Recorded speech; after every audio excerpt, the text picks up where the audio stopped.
July 4, 1966, Rizal Memorial Stadium, Manila. The Beatles were halfway through Paperback Writers when they saw the military truck surrounding the venue, soldiers jumping out with rifles drawn. Write in the comments, where are you listening to this story from, and what time is it right now? They'd accidentally snubbed First Lady Imelda Marcos that morning by not attending her palace breakfast. Now, 30,000 Filipino fans were about to witness something unprecedented. The Beatles performing while government forces prepared to arrest them. Brian Epstein was backstage, frantically negotiating with officials holding deportation orders. The band could see snipers positioning on nearby rooftops. Paul's hands were shaking so badly he could barely play bass. John kept looking at the exits, calculating escape routes. They had no idea that in 3 hours, they'd be running for their lives through Manila airport, beaten by angry crowds while police stood watching. George would later call it the most frightening experience of our lives. But first, they had to finish this concert, knowing that each song might be their last as free men. What happened when they tried to leave the stage would make headlines around the world. The morning had started with confusion. The Beatles had been exhausted from their flight from Tokyo, where they'd received death threats for performing at the sacred Budokan Hall. They'd arrived in Manila at 4 a.m., greeted by thousands of fans despite the ungodly hour. Their suite at the Manila hotel was luxurious, but felt like a prison. They couldn't leave without being mobbed. They'd collapsed into bed, unaware that a palace invitation had been issued for 11 a.m. The invitation itself was a masterpiece of miscommunication. Brian Epstein claimed he'd never received it officially. The palace insisted it had been hand-delivered. The local promoter, Ramon Ramos, said he'd mentioned it but hadn't emphasized it was mandatory. In the Philippines of 1966, you didn't decline an invitation from Imelda Marcos. You especially didn't leave 400 children, including the Marcos' own kids, waiting at the palace for a party that you never attended. By noon, when the Beatles were still sleeping off jet lag, Philippine television was broadcasting live footage of an empty palace pavilion, disappointed children, and an increasingly furious First Lady. The commentary was damning. The Beatles have insulted our First Lady and the Filipino people. What had been planned as a cultural exchange became an international incident. But here's what nobody saw coming. At 4 p.m., as the Beatles prepared for their first show, there would be two, one at 4 p.m., one at 8:30 p.m. Their security detail disappeared. The 30 police officers assigned to protect them simply vanished. Manager Brian Epstein found their suite door unguarded. Road managers Neil Aspinall and Mal Evans were suddenly the only protection for the world's most famous band in a country that was rapidly turning against them. The ride to Rizal Memorial Stadium was terrifying.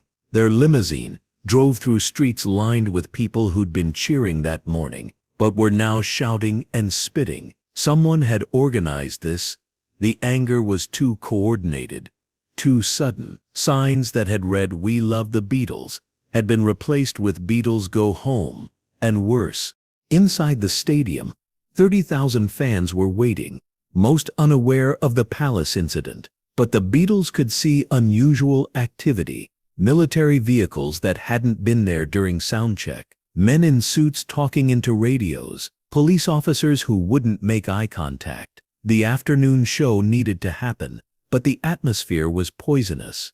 They opened with rock and roll music, but John's voice cracked on the first line. He could see soldiers entering through the rear gates, spreading out through the crowd. Were they there to protect or arrest? Paul leaned over during the instrumental break. Something's very wrong here. Stop. What happened during Paperback Writers changed everything. Halfway through the song, the military trucks arrived. Not one or two, a convoy. Soldiers with M16 rifles jumped out, forming a perimeter around the stadium. The crowd, focused on the Beatles, didn't immediately notice, but from the stage, the Beatles could see everything. George actually stepped backward, almost tripping over his amp cable. Ringo missed several beats, his eyes fixed on the soldiers. John made a decision that possibly saved their lives. He grabbed the microphone and addressed the crowd directly. "We love the Philippines. We love all of you." The crowd roared approval. Then he added, "We're sorry if we've disappointed anyone. We came here to play music for you, our Filipino friends." It wasn't enough for the government, but it was enough for the fans. The 30,000 people in that stadium became an unintentional human shield. As long as the Beatles were performing, as long as the crowd was happy, the authorities couldn't move against them without causing a riot.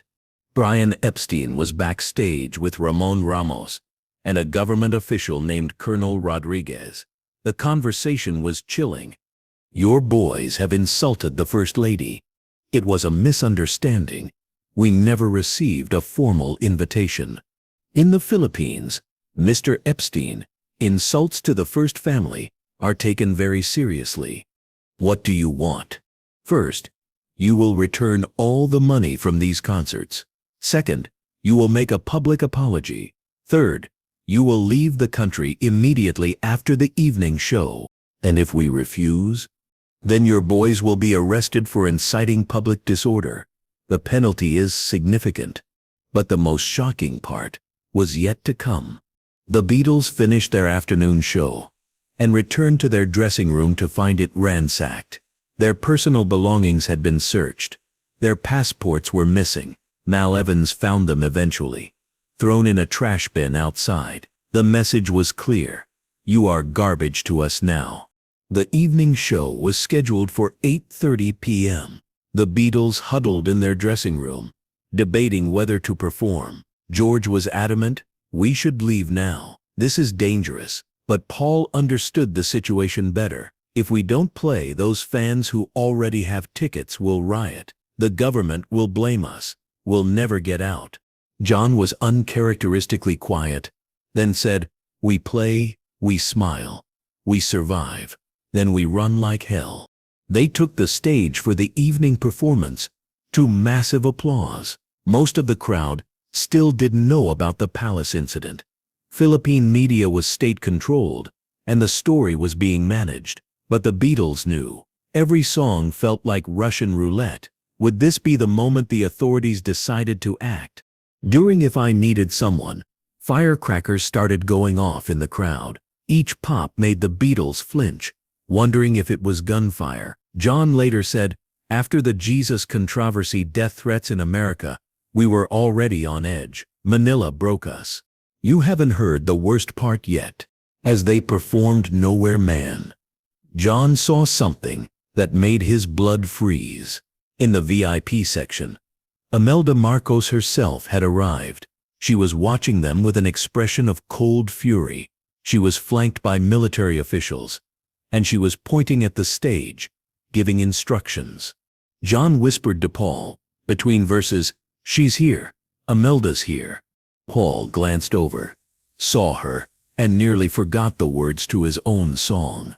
They'd insulted one of the most powerful women in Asia, wife of a dictator known for making enemies disappear, and she was watching them perform, planning something. The Beatles rushed through their setlist. Songs that usually took 4 minutes were done in 3. They cut their encore. As soon as the last note of "Long Tall Sally" rang out, they ran off stage. No bows, no waves, just escape. But backstage, Colonel Rodriguez was waiting with a document. "Sign this," he demanded. It was a confession that the Beatles had deliberately insulted the First Lady and the Filipino people. Brian Epstein tried to read it, but Rodriguez slammed his hand on the table. "Sign it now, or you don't leave." Brian signed. He later said it was the most humiliating moment of his career, but he knew they had no choice. The document would be used for propaganda, but at least they could leave, or so they thought. Here's what the international press never reported. The plan was to go straight from the stadium to the airport, but when they reached their cars, the engines wouldn't start. All 3 vehicles had been sabotaged. The drivers shrugged. They'd been told to make sure the cars didn't work. Mal Evans managed to flag down 2 taxis, but the drivers were terrified when they realized who their passengers were. One drove off immediately. The other agreed only after Mal offered him $500 US, a fortune in Manila. The ride to the airport was a nightmare. Radio stations were now broadcasting the palace story, inflaming public anger. At red lights, people recognized the car and started pounding on the windows. Someone threw a bottle that cracked the windshield. The taxi driver was crying, praying in Tagalog, certain he was going to die for helping the Beatles. At Manila International Airport, things got worse. The escalators had been turned off, forcing the Beatles to carry their equipment up steep stairs. The air conditioning was shut down in 100-degree heat, and waiting for them was a gauntlet of angry citizens who'd been told the Beatles had insulted their nation. This is the moment that traumatized the Beatles forever. As the Beatles entered the departure area, the crowd attacked, not just shouting, physical violence. Someone kicked Ringo in the back, sending him sprawling. John was punched in the face, his glasses flying off and breaking on the floor. Paul was hit with someone's bag, full of something heavy that left him with a black eye. George was pushed down a flight of stairs, injuring his knee. The police watched and did nothing. Some were actually smiling. Brian Epstein tried to protect his boys, throwing himself between them and the crowd. He was beaten worst of all. Kicks, punches, someone hitting him with a cane. Blood was running from his nose, his expensive suit torn to shreds. Mal Evans and Neil Aspinall fought back desperately, trying to create a path to the gate. Mal, a former bouncer, knocked down several attackers, but there were too many. Neil grabbed a metal stanchion and swung it like a club, screaming, "Get back! Get back!" A woman spit in John's face. A man tried to grab Paul's hair. Someone threw hot coffee on George. Ringo, the smallest Beatle, was literally lifted off his feet by the mob and had to be pulled back by Mal. But wait, there's something that's been hidden for decades. In the chaos, a young Filipino man grabbed John Lennon and whispered urgently in his ear, "My sister was at the stadium. You made her happy. Follow me." The man, later identified as Antonio Cruz, an airport employee, led the Beatles through a service door into a restricted area. For 5 minutes, the Beatles hid in a janitor's closet while the mob searched for them. They could hear the crowd screaming, breaking things, demanding the Beatles be brought back. John was hyperventilating. Paul was trying not to vomit. George was praying. Ringo was in shock, not speaking. Antonio returned with airport security uniforms. "Put these on. Quickly." The Beatles, the biggest band in the world, disguised themselves as Filipino janitors to escape. They pulled caps low over their faces and grabbed mops and buckets. The walk to the plane was the longest of their lives. The mob was still searching the main terminal. Police were checking passports, looking for them, but nobody looked twice at 4 janitors pushing cleaning carts. When they finally reached their plane, a KLM flight to New Delhi, the pilot initially refused to let them board. Their tickets had been mysteriously canceled. Brian Epstein, blood still dripping from his nose, had to bribe the pilot with $5,000 cash to let them on. The revelation that changes how you see the Beatles. As the plane prepared for takeoff, Philippine authorities made one last attempt to stop them. Tax officials boarded, claiming the Beatles owed thousands in unpaid taxes for the concerts. They demanded all the cash the Beatles had on them. Brian Epstein handed over approximately $17,000, their entire earnings from the Manila concerts plus more. They were literally paying to escape. The Beatles would leave the Philippines with nothing but their lives.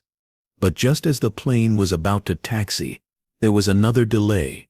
President Marcos himself had to approve their departure. For 30 agonizing minutes, the Beatles sat on the tarmac, wondering if they'd be dragged off the plane and imprisoned. John wrote on a napkin during those minutes, "If we die here, tell everyone we just wanted to play music. We never meant to insult anyone. We're just four lads from Liverpool who got in over our heads." Finally, clearance came. As the plane lifted off, all four Beatles were crying. Not from sadness, but from relief. They were alive. They were free. They would never return to the Philippines. What happened next has never been fully revealed. On the flight to New Delhi, the Beatles made a pact. They would finish their current tour commitments, but this was the beginning of the end for touring.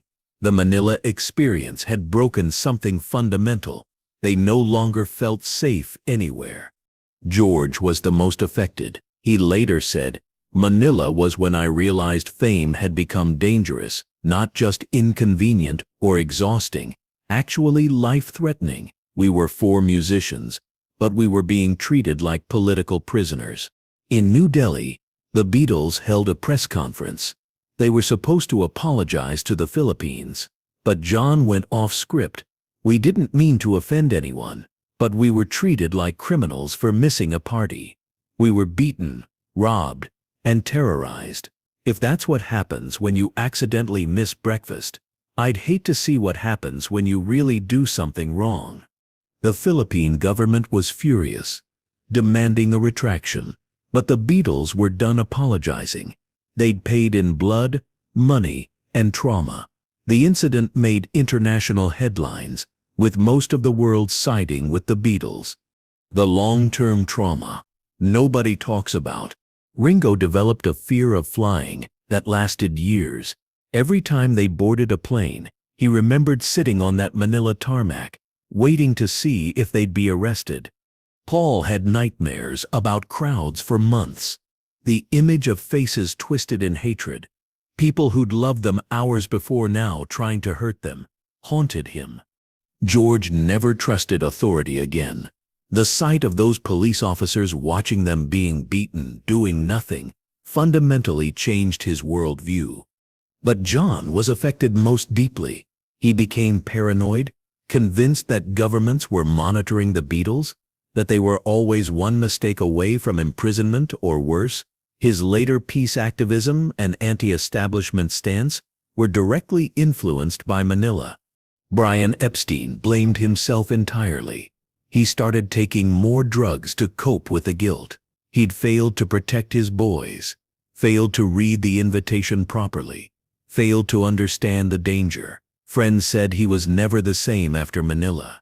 The secret document that emerged in 1986, 20 years after the incident, a classified Philippine government document was leaked. It revealed that there had been a plan to arrest the Beatles on drug charges, drugs that would have been planted in their hotel room. The only reason it didn't happen was that a general named Carlos Romulo, who had teenage daughters who loved the Beatles, intervened with President Marcos.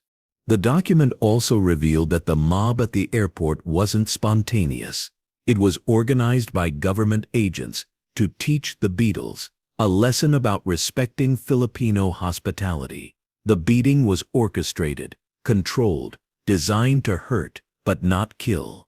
Most chillingly, the document mentioned that there was discussion of the plane having difficulties over the South China Sea. President Marcos himself reportedly said, "Let them leave. Dead Beatles would make us look bad. Frightened Beatles teach others respect." What really happened at the palace that day?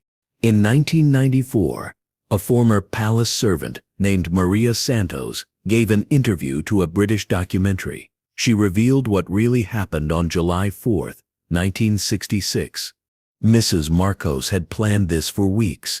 400 children were there, all in their best clothes. Television cameras were ready. She wanted to show the world that the Beatles loved her, that international stars came to pay respect to the Marcos family. When the Beatles didn't arrive, she was humiliated. She threw things, screamed at staff. She ordered the television stations to broadcast the empty pavilion for 2 hours to show the insult. She personally called the police chief and said, Make them pay. The children waited for 3 hours. Some were crying. The Marcos children were embarrassed in front of their friends. It wasn't just about the Beatles missing a party. It was about power, respect, face. Maria also revealed something extraordinary. There was one boy, maybe 10 years old, who said maybe the Beatles are just tired. They're humans too. Mrs. Marcos slapped him. In front of everyone. That's when I knew the Beatles were in real danger. How Antonio Cruz saved the Beatles. In 2010, Antonio Cruz, the airport employee who helped the Beatles escape, was tracked down by a Beatles historian. He was 67, living quietly in Quezon City. He'd never told anyone about his role that day. I was working at the airport, cleaning. I saw them being attacked. I recognized John Lennon. His glasses were broken, blood on his face. I thought, these are musicians, artists. They make people happy. This is wrong. My sister had been at the concert. She had polio, in a wheelchair. The Beatles' music was one of the few things that made her smile. I couldn't let them be hurt. I risked everything. If anyone had seen me helping them, I would have been arrested, maybe disappeared. The Marcos regime didn't forgive, but I kept thinking of my sister's smile. After they escaped, I was questioned by police. I said I saw nothing. They didn't believe me but couldn't prove anything. I lost my job anyway. They suspected. Years later, I received a package from England. No return address? Inside was $10,000 US dollars and a note from 4 grateful lads from Liverpool. I used it to pay for my sister's medical treatment. She lived another 20 years because of that money. The Beatles only returned to the subject. In 1971, John Lennon gave an interview where he finally spoke candidly about Manila. It was the end of the Beatles as a touring band. Oh, we did a few more shows after, but Manila killed it. When you're running for your life, when you're being beaten for missing a breakfast, when your own security abandons you, that's when you realize fame has become a prison. People think we stopped touring because we couldn't hear ourselves play over the screaming. That's partly true. But Manila was the real reason. We realized we could actually die doing this, die for missing a party, die for being rock stars. I still have nightmares about it. That woman spitting in my face. The police laughing as we were beaten. Brian's blood on the airport floor. The sound of Ringo crying in the plane bathroom. Paul, in 1989, added, Manila taught us that we weren't just musicians anymore. We were political symbols, cultural ambassadors, targets. Every country we visited had expectations, demands, potential dangers. After Manila, every concert felt like a risk. George, in his 1980 autobiography, wrote, "The Philippines was where I lost faith in humanity for a while. To see love turn to hate so quickly, to see authorities abuse power so casually, it changed me. My spiritual journey started there, trying to understand how humans could be so cruel." Ringo typically was more direct. Manila was hell, pure hell. We were lucky to get out alive. The Filipino fans' perspective. Not all Filipinos supported what happened.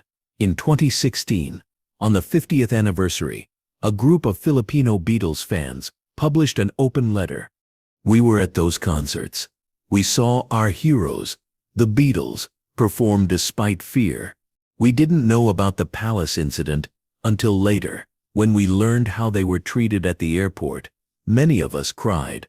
The Marcos regime used the Beatles as scapegoats, examples of Western arrogance. But we knew the truth. They were 4 young men caught in a political game they didn't understand. Some of us tried to protect them at the airport, but were pushed away by police. We watched in horror as our heroes were beaten. It was our national shame. The Beatles never returned to the Philippines. And we understand. But their music continued to inspire us through the dark years of martial law. All You Need Is Love became a secret anthem of resistance. The final truth about that day. In 2018, Imelda Marcos, now 89, was asked about the Beatles incident in a rare interview. Her response was chilling. "They disrespected me. They disrespected the Philippines. They learned that you cannot insult Imelda Marcos without consequences." When asked if she regretted how they were treated, she laughed. "They're famous. They survived. They should thank me. I made them realize they were mortal." But then she added something unexpected. "My children loved the Beatles. They cried when the Beatles didn't come to the palace. Maybe I overreacted. But respect is everything in our culture. They should have come to breakfast." The interviewer asked one final question. "Would you apologize to them now?"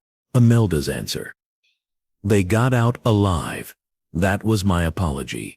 The lasting impact on rock history. The Manila incident changed how rock bands toured forever. After the Beatles experience, bands started demanding diplomatic protection, security guarantees, and escape plans. The innocence of the early 1960s touring was dead.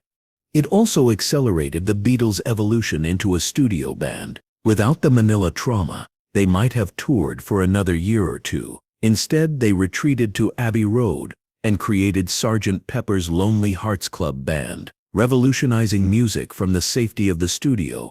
The incident remains a dark chapter in both Beatles history and Philippine history. It showed how quickly love can turn to hate, how power can corrupt absolutely, and how 4 musicians became pawns in a dictator's game. But it also showed the Beatles' courage. They performed 2 shows under threat of arrest. They faced violence without fighting back. They protected each other through the worst experience of their careers. What the Beatles never knew. In 1986, when the Marcos regime fell, documents were found in the palace, revealing that Imelda had actually been a Beatles fan before the incident. Her personal record collection included every Beatles album. After the snub, she had them all destroyed, but staff reported hearing her crying while burning them. One document, in her handwriting, said they could have been friends. We could have shown them Filipino culture. Instead, they made me look foolish. I had no choice but to respond.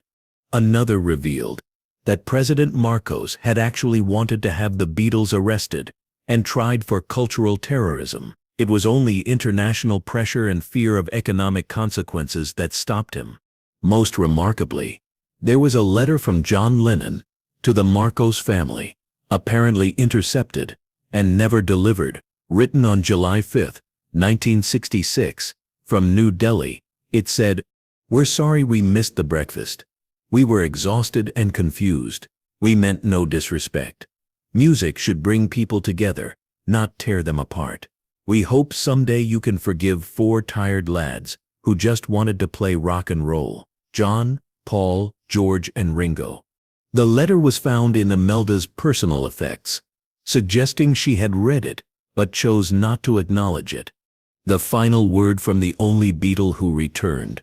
In 2018, Paul McCartney's tour schedule included Asian dates. The Philippines promoters offered him $10 million for one show in Manila. Paul's response was immediate, not for any amount of money. But he did add, "I forgive what happened. It was a different time, a different regime. The Filipino people weren't our enemies, they were victims too. But forgiveness doesn't mean forgetting. Manila taught us that music has power, and power makes you a target." Would I ever go back? Maybe, if I could meet that man who helped us escape. Antonio Cruz. I'd like to shake his hand. He saved the Beatles that day. Without him, the story ends at Manila Airport. That's the full story of July 4th, 1966. The day the Beatles learned that fame could kill. The day they performed under military threat. The day they ran for their lives through Manila Airport. The day that ended the Beatles as a touring band and began their transformation into studio legends. The music survived, the Beatles survived, but the innocence of Beatlemania died in Manila, beaten to death by a mob, While police watched and smiled, 4 lads from Liverpool learned that in some places, missing breakfast could cost you everything. And somewhere in the Philippines, in a small house in Quezon City, Antonio Cruz keeps a faded note from 4 grateful musicians who never forgot the janitor who saved their lives. That note, more than any hit record, is his treasure, proof that even in humanity's darkest moments, kindness can still triumph.